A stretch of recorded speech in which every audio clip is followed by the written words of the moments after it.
നമസ്തുഭ്യം പ്രഭാകര നമോസ്തുതേ. മുത്തശ്ശി! എന്താടാ ചാരി, വല്ല പാമ്പിനെയും കണ്ടു പേടിച്ചുവോ? പാമ്പാണെങ്കിൽ സാരില്ല മുത്തശ്ശി, മത്സ്യത്തെ അല്ലേ കണ്ടേക്കണത്. ക്ഷേത്രക്കുളത്തിലെ മത്സ്യത്തെ കാണുവച്ചാ അശ്രീകരം. എന്താടാ ചാരി തൊണ്ട കീറി ഇങ്ങനെ നിലവിളിക്കണേ? അതിന് കാരണേ ഒരു മത്സ്യ അഗ്രഹാരോ ക്ഷേത്രക്കുളമൊക്കെ അശുദ്ധായിരിക്കണു. പൂജകളൊക്കെ നിർത്തിയിട്ടേ ആരോ നമ്മുടെ ക്ഷേത്രക്കുളത്തിൽ മത്സ്യകൃഷി നടത്താൻ തുടങ്ങിയിരിക്കുന്നു. അറിയോ? ആര് മത്സ്യം വളർത്താനാ കുട്ടിയെ? ഇതൊരു ക്ഷേത്രക്കുളല്ലേ, ഒക്കെ ഉണ്ടാവും. ഇത് അംഗീകരിക്കാൻ പറ്റില്ല. ഇത് ആരോ മനഃപൂർവ്വം ചെയ്യണതാ ക്ഷേത്രക്കുളം അശുദ്ധമാക്കാൻ വേണ്ടി. അമ്പലക്കളാകുമ്പോ രണ്ട് മത്സ്യം ഉണ്ടാവുന്ന സഹജല്ലേ? ആ രണ്ട് മത്സ്യങ്ങളും അങ്ങനെ വെറുതെ അടങ്ങിയിരിക്കോ? ഒരു മാസത്തിൽ പെറ്റുപെരുകി 10-30 ആവും. അങ്ങനെ പെറ്റുപെരുകി ഈ കുളം നിറയാൻ മത്സ്യങ്ങളാവില്ലേ? അത് ഒഴിവാക്കാൻ വേണ്ടി തന്നെയാ ഞാൻ ഇത്രയ്ക്ക് നിലവിളിച്ചേ. എടാ ചാരി, നിലവിളിച്ച് അഗ്രഹാരം മുഴുവൻ ഇവിടെ കൂട്ടിയിട്ടുണ്ടല്ലോ. അല്ലാണ്ട് ഇപ്പൊ എന്താ ചെയ്യാ? സൂര്യ നമസ്കാരത്തിനിടെ എന്റെ കൈക്കുമ്പിൾ ഒരു മത്സ്യം ഗുരുദേവ എന്റെ വായിക്കുള്ളിൽ പോയിരുന്നെങ്കിലോ? കയ്യിലിരിക്കുമ്പോഴേ ലേശമാവുന്നുള്ളൂ. വായിലെത്തിയാ ദിവ്യ ഭോജനല്ലേ ഗുരുദേവ. ആസ്മയ്ക്ക് വേണ്ടി നോവ് വിഴുങ്ങിട്ടുള്ളതാ, സ്ഥിരമായിട്ടൊന്നും ഇല്ലേട്ടോ. നീ ഒന്ന് അവസാനിപ്പിക്കുക. അവിടെ പൂജയ്ക്കുള്ള സമയമായിരിക്കണു. ഇങ്ങോട്ട് വരിക. സിനിമാക്കാരാണേ മുഹൂർത്തത്തിന് എത്തിയില്ലെങ്കിൽ ഡ്യൂപ്പിൽ വെച്ച് പൂജ നടത്തിക്കളെ. മുഹൂർത്തത്തിന് എത്താത്ത കുറവേ ഉള്ളൂ. ഇവിടെ ആചാരാനുഷ്ഠാനങ്ങൾ തെറ്റിയിരിക്കുക. അതാർക്കും അറിയണ്ടല്ലോ. എടോ ഗോവിന്ദ, തന്റെ മകനെ പറഞ്ഞൊന്ന് മനസ്സിലാക്ക. ദേഷ്യപ്പെടാതിരിക്കും പട്ടേരിയെ. അമ്മേ ബുദ്ധിമോശം പറയാണ്ടിരിക്കുക. ബട്ടേരി വേണമെങ്കിൽ നമ്മുടെ കാര്യം കഷ്ടാവും. അയാൾ പോണെങ്കിൽ പൊയ്ക്കോട്ടെ. അയാൾക്ക് മന്ത്രവും കുന്തോന്നും അറിയില്ല. വീട്ടിൽ കുഷ്മാണ്ടം. ഇക്കാലത്ത് അത്രക്കാർക്കേ രക്ഷയുള്ളൂ. അവനോട് നമ്മൾ 1 ലക്ഷം രൂപ കടം വാങ്ങിയിട്ടില്ലേ? പറയണത് കേട്ടില്ല. അവൻ അത് തിരിച്ചു ചോദിക്കും. പിന്നെയൊക്കെ നിന്റെ ഇഷ്ടം. കടം കൊടുക്കുമ്പോ അത് വീടും എന്ന് വെച്ച് നമ്മൾ അയാളെ പേടിക്കണമെന്നോ? എന്നാ അങ്ങോട്ട് കൊടുക്കുക. പെട്ടെന്ന് പറഞ്ഞ ഞാൻ ഇവിടെ നിർത്താൻ കൊടുക്കുക. അതന്നെയാ പറഞ്ഞേ. കടം വീടും വരെ അവൻ പറയും പോലെ കണ്ടും കേട്ടും നിക്ക. ശരി, മത്സ്യത്തിന്റെ കാര്യം എങ്ങനെയാ? അതിനെ ഒരു വലയിട്ട് പിടിക്കാം. നീ അങ്ങോട്ട് ചെല്ലുക.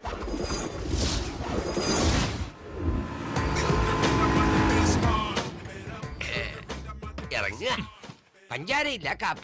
എന്തൊരു പേരാ ഇത്? സിനിമയുടെ പേര് പോണ പോക്കേ. 5 പൈസ ചെലവില്ലാതെ ഹിന്ദിന്ന് അടിച്ചു മാറ്റിയ സിനിമ അത്. ചീനീക്കമ്മേ, ഹിന്ദിയിലെ അമിതാഭ് ബച്ചൻ അഭിനയിച്ച പടവാ. അമിതാവിന്റെ പടാ? അദ്ദേഹം ബ്രാഹ്മണൻ തന്നെയല്ലേ? അദ്ദേഹം നമ്മുടെ സ്വന്തം ആളാണെന്നേ. നമ്മൾ ഹൈദരാബാദ് ബ്രാഹ്മൺസും അദ്ദേഹം അലഹാബാദ് ബ്രാഹ്മണനും. എന്തൊരു നല്ല ആക്ടറാടാ. അദ്ദേഹം ബോളിവുഡ് കൈയടക്കി വെച്ചിരിക്കുക. എന്റെ ആള് കേവനാട്ടോ. അവിടെയും നമ്മുടെ ആധിപത്യമാണല്ലേ? കലക്കി കേട്ടോ, കലക്കി. വരിക. എന്തുകൊണ്ട് അത്രക്ക് താമസിച്ചത്? നമ്മുടെ സൂപ്പർ സ്റ്റാർ ഇപ്പൊ എത്തും. സൂപ്പർ സ്റ്റാർ ആണോ മുഖ്യം, മുഹൂർത്തമാണോ മുഖ്യം? പ്രൊഡ്യൂസറെ വിളിക്കുക. പൂജയ്ക്കുള്ള സമയമായി. പ്രൊഡ്യൂസറും ഹീറോയും ഡയറക്ടറും ക്യാമറയും എല്ലാം സരോജ് കുമാർ സാറാ. ഹീറോയിൻ മാത്രം പുള്ളിയല്ല. അതും കൂടെ അങ്ങേർക്കന്നെ ആവായിരുന്നില്ലേ കോശവൻ? സോറി, ശിഷ്യനാട്ടോ. Rocking star Saroj Kumar. Rocking star Saroj Kumar. Rocking star Saroj Kumar. കണ്ടത്തിലെ കോലം പോലെ ഇരിക്കുന്ന ഇവനാണോ സൂപ്പർ സ്റ്റാർ ഗുരുദേവ? സത്യം വിളിച്ച് പറയണത് എന്റെ സ്വഭാവം. എന്റെ നായികയാവാൻ കഴിഞ്ഞത് നിന്റെ ഭാഗ്യമാണ്. ഇത് നിന്റെ ലൈഫിൽ ഒരു നാഴികക്കല്ലായിരിക്കും. ഇങ്ങനെ നോക്ക. ആ നാളികേരം കയ്യിലെടുത്ത് ഇഷ്ടദേവതയെ മനസ്സിൽ ധ്യാനിച്ച് അങ്ങോട്ട് ഉടയ്ക്കുക. സിനിമ സൂപ്പർ ഹിറ്റ് ആവണമെങ്കിൽ മതി. പ്രസാദം, ഈ പടം 100 ദിവസം ഓടാനുള്ള ഒരു അടിപൊളി പൂജ ചെയ്തിട്ടുണ്ട്. ദക്ഷിണ കിട്ടിയിരുന്നെങ്കിൽ ഞങ്ങൾക്ക് അങ്ങോട്ട് പോയായിരുന്നു. പുറത്ത് ഗുരുജിയും ശ്മശാനത്തിൽ ഒരു ശവവും വെയിറ്റിംഗ് ആണേ. വൈകുന്നേരം ഓഫീസിലോട്ട് വാ, അവിടെ മാഡം ഉണ്ടാവും. അവിടുന്ന് മേടിച്ചോ. കാലത്ത് പൂജ ചെയ്യിക്ക, വൈകിട്ട് കാശ് തരിക. നടക്കില്ല. എനിക്ക് എന്റെ ഒരു കുഞ്ഞുമാവേ വേണോ അതോ നാനോ കാർ വേണോ? ദക്ഷിണ തരാൻ പണില്ല. ഞാനോ കാർ കൊടുക്കത്രേ.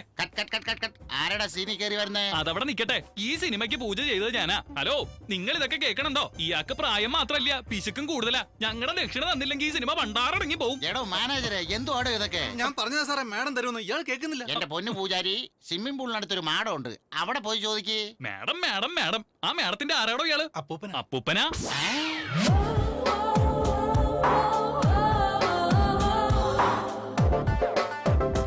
ആ ഉണങ്ങിയ കാമദേവന്റെ കൊച്ചുമോൾ ആരായിരിക്കും എന്തോ? രാമ, അയാൾക്ക് കാശുമില്ല, ഇവക്ക് തുണിയില്ല.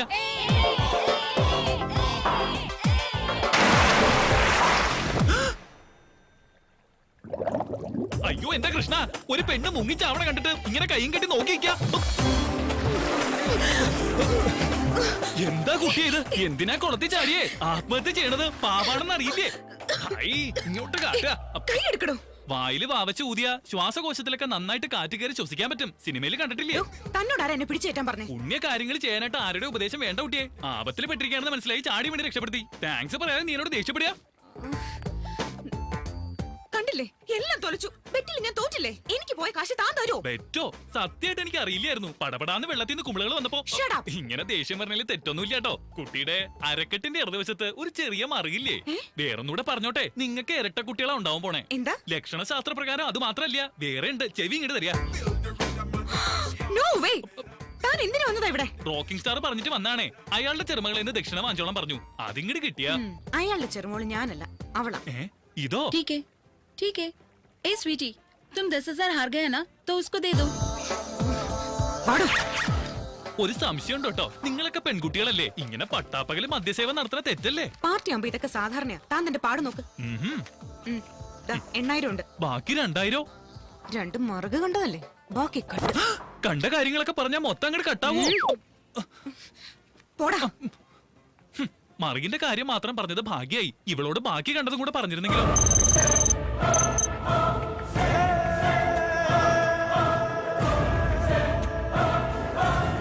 Excuse me. Major Chandrashekhar, defence research ലാബിലെ ഉദ്യോഗസ്ഥനായിരുന്നു അദ്ദേഹം. Weapons designer. അദ്ദേഹത്തെക്കുറിച്ചുള്ള ഡീറ്റെയിൽസ് എനിക്ക് വേണം. അയാൾ മരിച്ചിട്ട് വർഷങ്ങൾ കുറെ കഴിഞ്ഞു.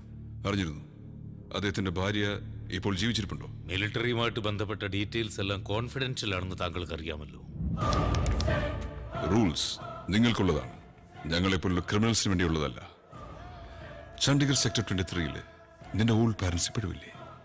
പാവം, അവർക്കെന്തെങ്കിലും സംഭവിച്ചാൽ രാജ്യത്തെ രക്ഷിക്കാൻ മാത്രം അറിഞ്ഞാൽ പോരാ, സ്വന്തം ഫാമിലി രക്ഷിക്കാനും ഒരു സൈനികൻ ബാധ്യസ്ഥനാണ്. ഡീറ്റെയിൽസ്.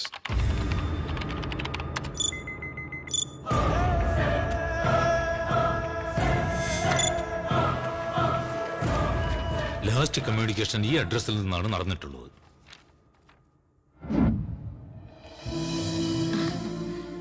വീട് നന്നായിട്ടുണ്ട് മോനെ. അല്ല, നീ എന്ത് ജോലിയാ ചെയ്യുന്നേ? ഇത്രയും വലിയ വീടൊക്കെ വാങ്ങാൻ? ഈ എക്സ്പോർട്ടില്ലേ, എക്സ്പോർട്ടിന്റെ ബിസിനസ്സാ. ഇവിടെയുള്ള ചില സാധനങ്ങളൊക്കെ ഞങ്ങള് കയറ്റി അയക്കുകയല്ലേ. അതെയോ?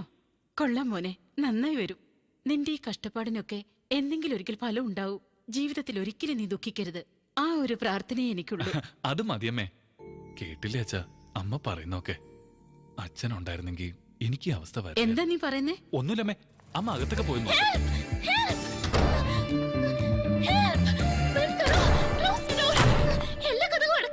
നീ കൊച്ചേ, നീ ആരാ റെയിൽവേ സ്റ്റേഷനിൽ അനൗൺസറോ? 3 ഭാഷയിൽ വെച്ച് കീറാൻ. ഏതാടി നീ? നിങ്ങൾ ഏത് ഭാഷക്കാരെന്ന് എനിക്ക് അറിയില്ലല്ലോ, അതുകൊണ്ടാ. ഇപ്പം മനസ്സിലായില്ലേ? ഇനി ഞങ്ങളുടെ ഭാഷയിൽ തന്നെ അങ്ങ് പറ. എന്റെ പേര് നന്ദുന്നാ. ഞാൻ SRM കോളേജിൽ BSc ഫൈനൽ ഇയറിന് പഠിക്കുകയാണ് ആന്റി. ഒരു 4 റൗഡികൾ എന്റെ പിന്നാലെ വന്നു. എന്തിനാ പിന്നാലെ വന്നത്? അതോ, സൗന്ദര്യമാണ് എന്റെ ശാപം. അതിനിപ്പോ എന്തുണ്ടായി കുട്ടി? എന്നെ കാണാൻ ഒരു സുന്ദരി കുട്ടിയല്ലേ ആന്റി, അതുകൊണ്ട് അവര് പിന്നാലെ വന്നേ. ഇങ്ങനെ തുണിയില്ലാതെ നടന്ന ആണുങ്ങൾ പിന്നാലെ വന്നില്ലെങ്കിലേ അതിശയുള്ളൂ. എന്ത് ചെയ്യാനാ, ചുരിദാറും പാവടയും ബ്ലൗസും ഒക്കെ ഇട്ട വല്ല പട്ടിക്കാട്ടുകാരിയാണെന്ന് പറയും. മോഡേൺ ഡ്രസ് ഇട്ടാലോ പുറകെ മണപ്പിച്ചോണ്ട് വരികയും ചെയ്യും. അല്ല, ഇതാന്റിയുടെ മോനാ? അതെ മോളെ. നിങ്ങൾ ഇവിടുത്തുകാരി തന്നെയാ? ആണെങ്കിൽ എന്താ വേണ്ടേ? അല്ല, ഇതുവരെ എന്റെ പുറകെ നടന്ന് കണ്ടിട്ടില്ല. ഇവിടെ എന്റെ പുറകെ നടക്കാത്തവര് കുറവാണ് ആന്റി. എന്റെ മോനെ അതിനൊന്നും കിട്ടില്ല കൊച്ചേ. വലിയൊരു സൽമാൻ ഖാൻ. ആന്റി, ഓടി ഓടി ഞാൻ വല്ലാതെ ക്ഷീണിച്ചു. കുറച്ച് ബൂസ്റ്റോ ഹോർലിക്സോ എന്തെങ്കിലും കുടിക്കാൻ. നിക്കേ. Thank you aunty. വീട് വലിയ കുഴപ്പമില്ല, സ്വന്തമാ. എന്താണിത്? അമ്മ എങ്ങനെ കണ്ടാ? അമ്മ ഭയങ്കര പേടിയാണല്ലേ? അത്രം പോലും എന്നെ പേടിയില്ല. അതാ ഞാൻ വന്നേ. 4 ദിവസമായിട്ടൊരു കോള് പോലും ചെയ്യാതെ നടക്കുക. ഇനി എന്നാ ഞാനിവിടെ കയറി വരും. എന്താടേ കാണിക്കുന്നേ? ഒന്നുമില്ലമ്മേ, ഇതുപോലെ റൗഡികൾ ആരെങ്കിലും അറ്റാക്ക് ചെയ്യാൻ വന്ന സെൽഫ് ഡിഫൻസ് ചെയ്യേണ്ട എങ്ങനെയാന്ന് ഒരു ക്ലാസ് എടുക്കുകയായിരുന്നു. അതുപോലെ മനസ്സിലായോ? ഇനി അതങ്ങ് ഫോളോ ചെയ്താൽ മതി. Thanks anti. ആന്റി, എന്നൊന്ന് വീട്ടിൽ കൊണ്ടുവിടാൻ പറയോ? ആര്, ഞാനോ? ഒന്ന് കൊണ്ടുവിട്ടേക്കടാ. വാ വാ. By anti. Thank you. ഇവന്റെ കൂടെ പുറപ്പ് കൂടി ഉണ്ടായിരുന്നെങ്കിൽ